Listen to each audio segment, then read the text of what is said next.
Stuart Thomson, editor of decodeTV. I'm here with Ian Wagdin, who is VP of Technology and Innovation at Appear.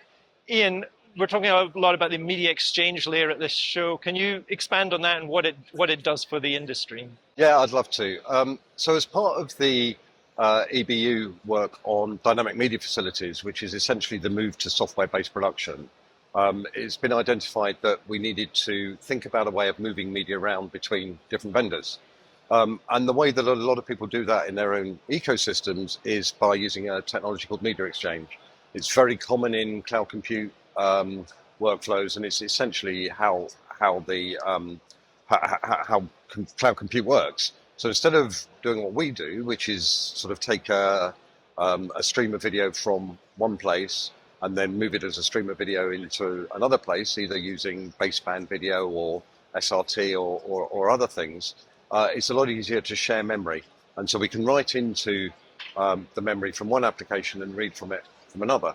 So the EBU identified this. There was also some work going on in VSF, in the ground to cloud, cloud to ground bit. In that cloud to cloud bit is how do you move media around. So it's a common problem. So this time last year, the EBU sort of started exploring this media exchange layer, MXL. And within that year, we've done a lot of work with both industry colleagues and our customers on coming up with a single solution rather than having sort of lots of different ones. So MXL is really just that bit that describes how we're going to move media around within a software-based ecosystem. So you talked a bit about the need to find common ways of working. Can you expand a little bit on that? Yeah, so, memory exchange is just a technology, and obviously there's different ways of implementing that technology.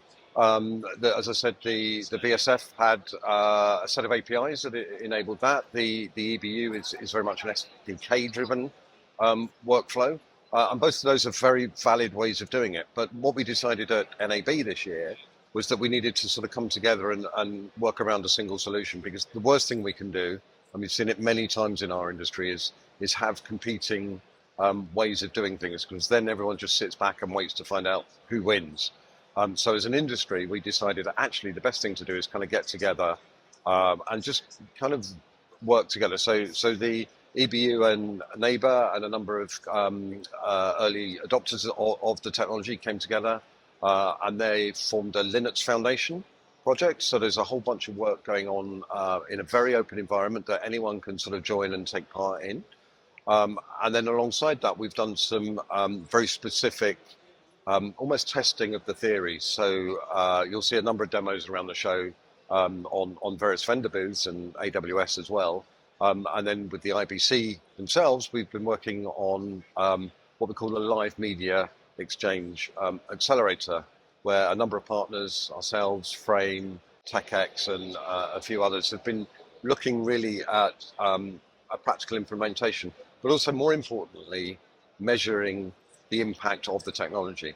And we've had some quite exciting results from that. So we've seen that by moving content around in memory, we not only sort of reduce latency and maintain quality, because we can, we don't have to recompress and compress and do all of that sort of stuff through.